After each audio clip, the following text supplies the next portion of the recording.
চর্চার মাধ্যমে নিজেদের সমৃদ্ধ করার আহ্বান জানালেন বেসামরিক বিমান ও পর্যটন মন্ত্রী ফারুক খান। আর বেঙ্গল গ্রুপ ও আরটিভির চেয়ারম্যান আলহাজ মোর্শেদ আলম বললেন, এই ধরনের প্রতিযোগিতা কোরআন চর্চাকে বেগবান করবে। নাজিব ফরাইজির রিপোর্ট।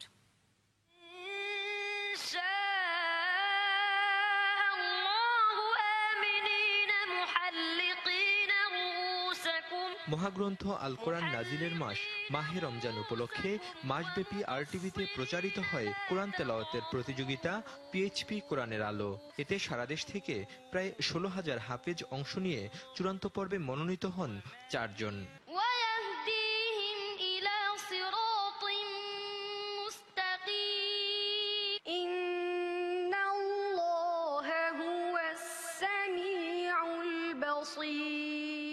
فمن أظلم ممن افترى على الله كذبا أو كذب بآياته। অনুষ্ঠানে বেঙ্গল গ্রুপ ও আরটিভির চেয়ারম্যান আলহাজ মোর্শেদ আলম বলেন, এ ধরনের আয়োজন তরুণদের মধ্যে কোরআন চর্চায় আগ্রহ বাড়াবে।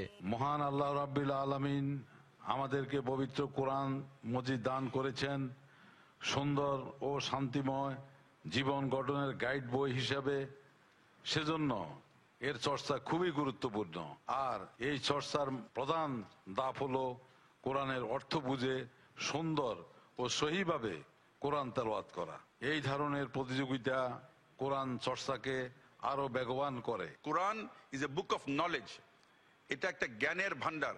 আমাদেরকে এই জ্ঞানের ভান্ডার খুঁজে আমাদেরকে নিজেদেরকে পড়তে হবে, বারবার পড়ে নিজেদেরকে সমৃদ্ধ করতে হবে। কোরআন এবং হাদিসের আলোকে আমরা আগামী দিনে এগিয়ে যাব এবং ইনশাআল্লাহ আল্লাহ আমাদেরকে সকল কাজে রহমত এবং বরকত দান করবেন। বিচারকদের দেয়া নম্বর ও সারা দেশ থেকে প্রাপ্ত SMS ভোটের মাধ্যমে ফলাফল নির্ধারিত হয়। এতে বিচারকদের সর্বোচ্চ নম্বর ও 2,75,351 ভোট পেয়ে প্রথম হন হাফিজ মোহাম্মদ মাসুদুর রহমান। পিএইচপি আল কোরআনের আলো 2013 এর প্রথম বিজয়ী মাসুদুর রহমান। আল কোরআনের আলো 2013 এর প্রথম বিজয়ী। আর যৌথভাবে হাফিজ আব্দুল্লাহ ও আশিক বিল্লাহ দ্বিতীয় এবং হাফিজ আব্দুল্লাহ আল জিয়াদ তৃতীয় হন। আমার অনেক ভালো লাগছে। আমি যে প্রথম হয়েছে আল্লাহ পাকের কাছে অনেক শুকরিয়া জানাই। আমাকে যারা তাদেরকে আমি কৃতজ্ঞতা জানাই। আর আমি চেষ্টা করেছি আমি আল্লাহ তাআলার কোরআন সুন্দর করে পড়ার জন্য। এতে প্রথম স্থান অর্জনকারীকে 3 লাখ, দ্বিতীয় স্থান অর্জনকারীদের 2 লাখ এবং তৃতীয় স্থান অর্জনকারীকে 1 লাখ টাকা পুরস্কার দেয়া হয়। মাদ্রাসায় তারা পড়েন এবং এছাড়া যে নাজিব ফরাইজি, আরটিভি, ঢাকা।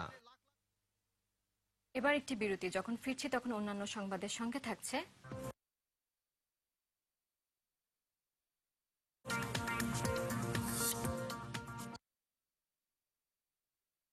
অপহরণের 8 দিন পর ব্যবসায়ী আকবর উদ্ধার। কুষ্টিয়ার আলোচিত পান্না মাস্টারের সহযোগী টুটুল গ্রেফতার। ঘাটা খাবার নিয়েই অনিশ্চয়তা।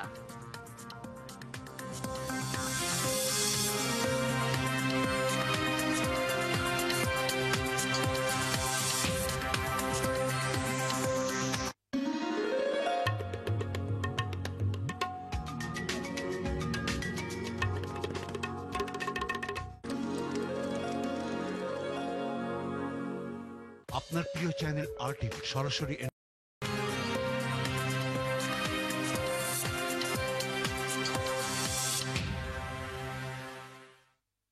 মধ্যরাতে সংবাদ দেখছেন আরটিভিতে। আপনাদের সঙ্গে আছি আমি নীরা ফেরদৌস। অপহরণের 8 দিন পর রাজধানীর বনশ্রী থেকে আকবর হোসেন নামে এক ব্যবসায়ীকে উদ্ধার করল র্যাব। সেই সঙ্গে 3 অপহরণকারীকেও আটক করা হয়। গেল 29 জুলাই খুলনা থেকে ব্যবসায়িক কাজে ঢাকায় আসলে দুর্বৃত্তরা আকবর হোসেনকে অপহরণ করে। পরে তারই আত্মীয়ের কাছে মুক্তিপণ দাবি করে। র্যাব 3 এর অধিনায়ক মল্লিক ফখরুল ইসলাম জানান, ব্যাংক অ্যাকাউন্টে মুক্তিপণ দেবার সূত্র ধরে অপহরণকারীদের খুঁজে বের করেন তারা।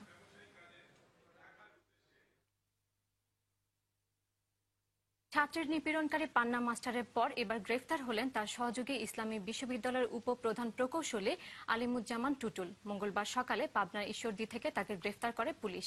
পরে তাকে কুষ্টিয়া ডিবি কার্যালয়ে আনা হয়। অভিযোগ আছে, দীর্ঘদিন ধরে কুষ্টিয়ার স্কুল শিক্ষক পান্না মাস্টার ও তার সহযোগীরা ছাত্রীদের নিপীড়ন করে আসছে। এমনকি নিপীড়নের ভিডিও বাজারেও ছেড়েছে।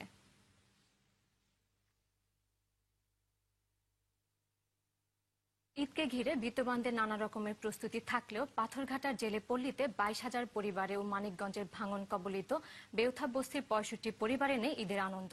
নতুন পোশাক কেনা তো দূরের কথা, ঈদের দিন পেট ভরে খেতে পারবে কিনা তা নিয়ে অনিশ্চয়তা দেখা দিয়েছে।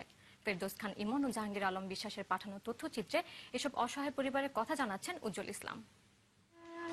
ইলিশের ভরা মৌসুমেও মাছ নেই সাগরে, খালি হাতে সাগর থেকে ফিরছেন জেলেরা। জালে মাছ ধরা না পড়ায় পাথরঘাটার জেলে পুলিশ সদস্যরা 3 বেলা পেট ভরে খেতে পারছেন না। তাই তো এখানে নেই ঈদের কোনো আগাম প্রস্তুতি, কেনা হয়নি নতুন জামা কাপড়ও। সাগরে যে মাছের পরিস্থিতি, এতে জেলেদের ঈদ এবারে অনিশ্চিত। এত বড় ট্রলারটা গেছে আগে পাইছি 40টা মাছ, এখন এই মাছ বেচছে যে ঈদ করবো এমন কোনো পারা নাই। যার প্রভাব পড়েছে পাথরঘাটার বিপণী বিতানগুলোতে। ক্রেতা না থাকায় বেকার সময় কাটাচ্ছেন বিক্রেতারা। যতটা ভালো হওয়ার কথা ছিল, মাছ না পড়ার দরুন ততটা ভালো হইতেছে। ভাঙন কবলিত মানিকগঞ্জের বেউথা বস্তির 65 পরিবারও নেই ঈদের আমেজ। নিঃস্ব এসব মানুষ কোন রকম খেয়ে না খেয়ে দিন কাটাচ্ছেন। ঈদে নতুন পোশাকের কথা চিন্তাও করতে পারেন না অসহায় এই মানুষগুলো। এখন আমার হাতে তো টাকা পয়সা নেই যে আমি একজনকে একটা জিনিস কিনে দিব। সমাজের বিত্তবানরা কি পারেন না এসব অভাবী পরিবারের দিকে সাহায্যের হাত বাড়িয়ে দিতে, যাতে ঈদে অন্তত একটি নতুন পোশাক ও পেট ভরে খেতে পারবেন এসব অসহায় পরিবারগুলো। উজ্জ্বল ইসলাম, RTV। রোজার শেষ সময়ে এসে রাজধানীর শপিং মলের পাঞ্জাবি শোরুমগুলিতে ক্রেতা সমাগম চোখে পড়ার মতো। এছাড়াও ঈদের কেনাকাটাকে পরিপূর্ণ করতে অনেকে আবার ভিড় জমাচ্ছেন তসবিহ, টুপি এবং বাহারি সুগন্ধির দোকানেও। আহমেদ ইমনের ক্যামেরায় রাজধানী ঈদবাজার নিয়ে নুসরাত জাহান সিন্থির রিপোর্ট। ঈদ পোশাকের কথা মনে হলে প্রথমেই ছেলেদের মাথায় যা আসে তা হলো পাঞ্জাবি। নতুন পাঞ্জাবি ছাড়া ঈদের নামাজ আর আনন্দ সবই যেন অসম্পূর্ণ। রোজার ঈদটা সাধারণত পাঞ্জাবির জন্য ভালো হয়, আর এটা আমি নিচ্ছি আমার বাবার জন্য। তো ঈদের দিনটা দেখা যায় যে ম্যাক্সিমাম সময় পাঞ্জাবি পরেই ঘোরা হয়, তো একটু পাঞ্জাবি দেখতেছি আগে। ঈদ সামনে রেখে তাই সময়, ঋতু এবং ক্রেতাদের রুচির কথা মাথায় রেখে বাজারে এসেছে নিত্য নতুন আকর্ষণীয় সব রকমারি পাঞ্জাবি। বাচ্চাদের পাঞ্জাবি খুব ভালো চলতেছে, বড়দের পাঞ্জাবি খুব ভালো চলতেছে এবং সুতি পাঞ্জাবিগুলি বেশি চাহিদা আছে। অন্যদিকে ঈদ নামাজের গাম্ভীর্যে পরিপূর্ণতা আনতে অনেকেই ছুটছেন তাসবিহ, টুপি এবং বাহারি সুগন্ধির দোকানে। ঈদ উপলক্ষে এতটা বেশি বিক্রি হয়, আর ঈদের জন্য আমরা স্পেশালি সৌদি আরব, দুবাই, ওমান, পাকিস্তান, ইন্ডিয়া বিভিন্ন দেশ থেকে আমরা ঈদের কালেকশন করি। স্বচ্ছ আকর্ষণীয় কাচের বোতলে শোভা পাওয়া এসব সুগন্ধি 800 থেকে 20,000 টাকার মধ্যে পাওয়া যাচ্ছে। নুসরাত জাহান সিন্থি, RTV, ঢাকা। রোজার শেষ দিকে এসে ভিড় কমে গেছে রাজধানীর ইফতারি বাজারে। তেমন ভিড় নেই রাস্তার পাশের ইফতারির দোকানগুলোতে।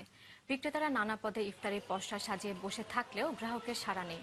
এসব দোকানের খোলা ইফতারি কতটা স্বাস্থ্যসম্মত তাও বিবেচ্য বিষয়। তবে স্বাদের ভিন্নতার পাশাপাশি দাম কমের